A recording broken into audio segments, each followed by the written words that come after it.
¿Qué tal, amigos? Bienvenidos al canal. Y para mis suscriptores, qué alegría volverte a ver.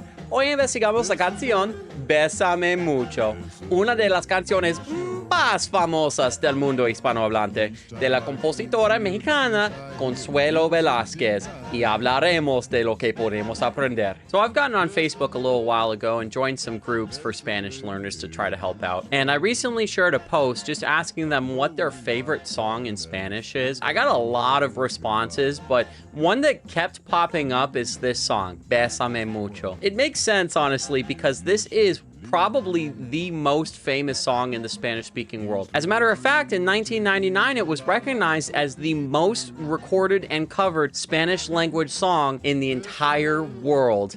How cool is that? And it's not only famous in the Spanish culture. This song has transcended across different languages. It's made its way into French, it's made its way into Italian, and it's even made its way into English with groups like the Coasters in 1960, the same group that did the famous song Yakety Yak. And not only that, but the Beatles actually recorded a cover of this song, if you could believe it. So I figured this would be a great time to go ahead and get into this song. I am going to be sharing a few of the different versions of this song. There's a lot to pick from, so I picked some of the more famous ones from out there. So we'll just go through them bit by bit, and like always, we'll talk about what we can learn about the Spanish language as we go. All right, let's get into it.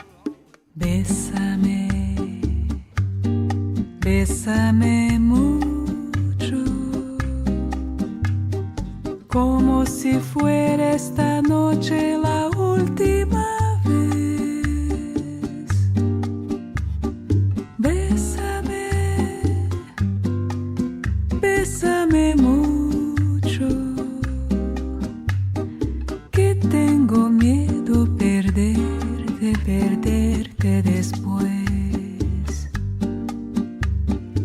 Okay, so the first thing I want to talk about here is where she says, tengo miedo a perderte. So what I want to really talk about here is the different ways that we can talk about what we're afraid of in Spanish. In this case, she's using the phrase tener miedo a. Tener, which is the verb meaning to have, has a ton of usages in Spanish, and this is just one of them to talk about what we're afraid of. So tengo miedo a means I'm afraid of. Now you can follow that up with a verb, or you can follow it up with a noun. When you follow it up with a verb, you're just going to use that verb in its infinitive. In this case, she's saying tengo miedo a perderte. But you can also follow it up with a noun. Tengo miedo a las arañas, for example. I'm afraid of spiders. Now, when you follow it up with a noun, you can use the indirect object pronoun le or les in these cases to talk about a little bit of extra emphasis on the fear. Just adds a little bit of extra emotional impact to it. It is optional here, but if you're going to add that le or les, make sure that you add the correct one that agrees in number with whatever it is that you're describing. Tengo miedo a perderte, she's using a verb. But if I say tengo miedo a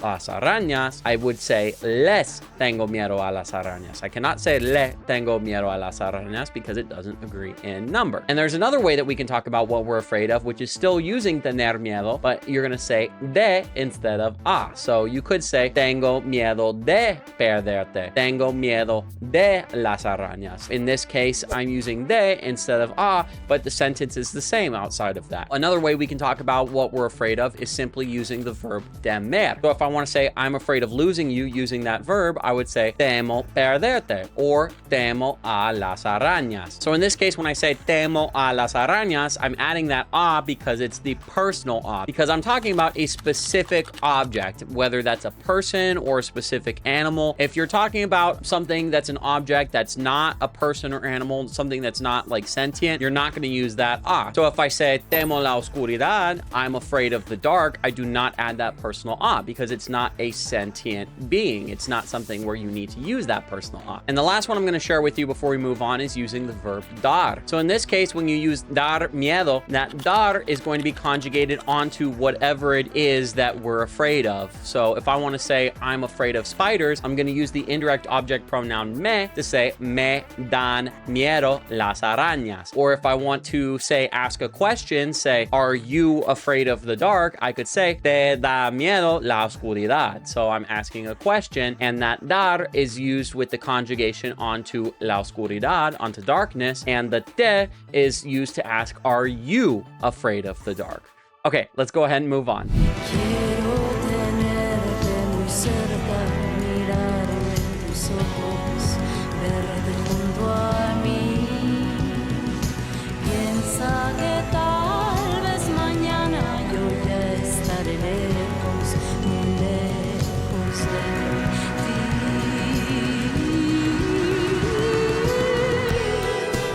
right, so the next thing I want to talk about here is where we've got an antonym pair. We've got cerca and lejos used in these lines. So cerca is an adverb meaning close, and lejos is an adverb meaning far. So when you want to talk about your distance in relation from something to something else, you're going to use cerca and lejos. Now, because these are adverbs, not adjectives, that means that their form is never going to change. It does not matter if we're talking about having an individual or a group. It doesn't matter if we're talking about masculine or plural. It's always going to be cerca to say close, and it's always going to be lejos to say far. That will never change. However, we do have the adjectives cercano and lejano. So these are going to change in number and gender depending on what we're talking about. So cercano means nearby. It's an adjective meaning nearby, and lejano is an adjective meaning far away. So if we want to talk about something being nearby, we use cercano. So if I want to ask, where's the nearest bathroom? That's donde está el baño más cercano. And just a quick note, that word cercano can be used not only to talk about physical proximity, but it can be also used to talk about personal relationships. So if we want to say she is a very close friend, we could say something like, ella es una amiga muy cercana. So we're saying near, she's near to us as far as near to our heart. Our relationship is very close, but we are going to have to change that from cercano to cercana because we're talking about a female. And lejano is the adjective describing far away. So if you want to say something like this gem comes from a faraway jungle, you could say something like esta joya viene de una selva lejana. So I'm saying it comes from a far away jungle. Just keep that in mind. Cerca and lejos are always going to be used to talk about proximity as an adverb. It's always going to modify a verb in some way to talk about distance in relation to something or another. Lejano and cercano are always going to be used to modify nouns. They're going to be talking about whether something is nearby or something is far away. Okay, let's move on. Bésame, bésame mucho, como si fuera esta noche la última vez. Bésame, bésame mucho, que tengo miedo perderte después. Okay, so the next thing I want to talk about here is where she says, como si fuera esta noche la última vez. So she's saying as if or as though tonight were the last night. So she's using the imperfect subjunctive here. This phrase, como si, which means as if or as though, is a subjunctive trigger. And it's always going to trigger the imperfect subjunctive. Now, if you think about it, it's used exactly the same way in English too. When we say she acts as though she were the boss, that is a subjunctive trigger right there. She were is in the subjunctive because we're talking about something that we don't believe to be true. We're talking about a hypothetical, and it's going to be used the same way in English. It's going to use the past tense subjunctive with fuera in this case. And one thing to keep in mind too is that the imperfect subjunctive does have two sets of conjugation patterns. If you haven't seen my video on the imperfect subjunctive, definitely go check it out with the link up top. But she could also say como si fuese esta noche la última vez. Anytime that we use como si, it's always going to be followed with the imperfect subjunctive, with the past tense subjunctive. So we could say something like he spends money as though he had $1 million. So that would translate as él gasta dinero como si tuviera or tuviese $1,000,000. So that phrase, como si, is very, very useful. Definitely try to practice using that. See if you can find some ways to incorporate that into your Spanish. It'll allow you to really start putting together some very complex ideas very simply, just as though, como si, and then the imperfect subjunctive for whatever it is that you're describing. Okay, let's move on. Quiero tenerte muy cerca, mirarme en tus ojos, verte junto a mí. Piensa que tal vez mañana yo ya estaré lejos, muy lejos de aquí. Bésame, bésame mucho.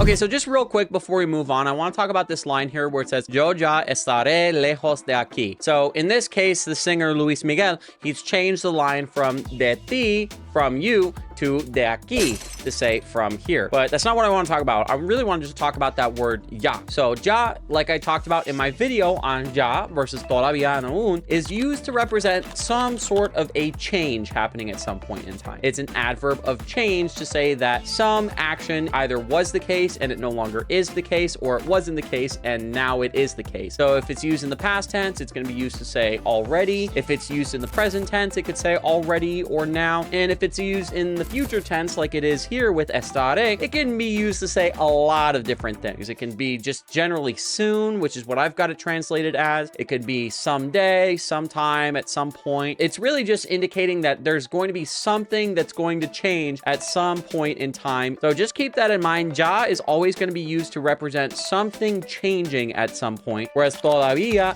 and aún are adverbs that describe continuation, that something is going to be the same. So if she wants to say I'll still be here, she could say todavía estaré aquí. I'll still be here. And the other thing I want to talk about here is where she says junto. So junto is the word meaning together. It's usually going to be formed into the plural because we're talking about people, you know, groups of things coming together. So it's usually going to be juntos, or maybe it might be juntas, but it's usually going to take on that plural form. But it means together. It can be used to talk about a single thing being together, like maybe a puzzle. You could say el rompecabezas está junto, to say the puzzle is together. But when you say junto a, that's going to mean next to, or alongside of, or together with. It has a lot of different potential translations, but it's just talking about somebody or something being together with something else. Junto a is always going to be followed by an object of some kind. So in this case, it's verte junto a mí. So seeing you close to me, or seeing you next to me, or seeing you together with me. It's all saying the same thing here. It's talking about that togetherness, and that a precedes the object of me, together with me. Okay, let's move on. Como si fuera esta noche la última vez. Bésame, bésame mucho, que tengo miedo a perderte, perderte después.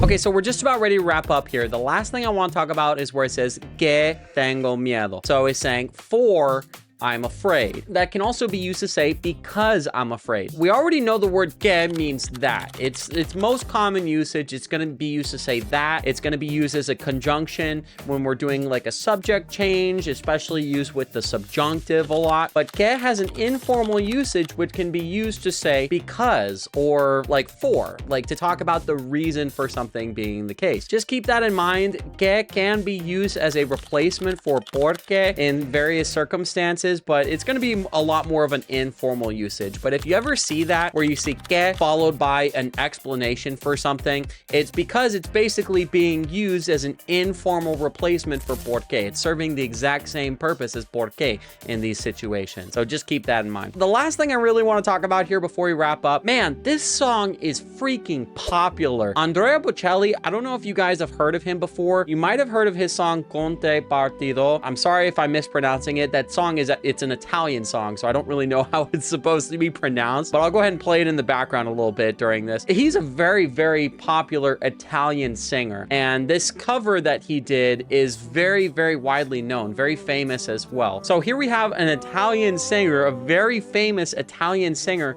singing probably the most popular Spanish song in the world. And that's just one thing I love about music, and it's partly why I do these immersion exercises, because it just brings people together. Music is a universal language that we all love. It transcends barriers, and the language that the song is written in can be translated into any other language for any other audience to enjoy. But this is why I'm doing the immersion exercises, so that we as English speakers can love these songs in Spanish that have touched so many people across the world, not just across the Spanish-speaking world, but across the world in general, while we're learning the language at the same time. So that's all I've got for you guys. Let's go ahead and finish the song up again with the original artist, and we'll go ahead and wrap up from there. Okay? Que tengo miedo perderte, perderte después.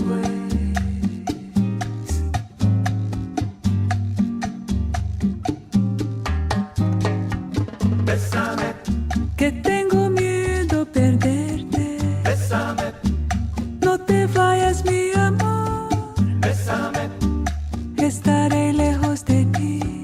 bésame, Quiero tenerte muy cerca. bésame. Ok amigos, pues eso es todo lo que les tengo para este video. Espero que te haya gustado y que hayas aprendido algo útil hoy. Déjame en comentarios si tienes alguna pregunta acerca de lo que hemos cubierto hoy. O si tienes alguna sugerencia para los próximos videos. Nos vemos pronto. Adiós.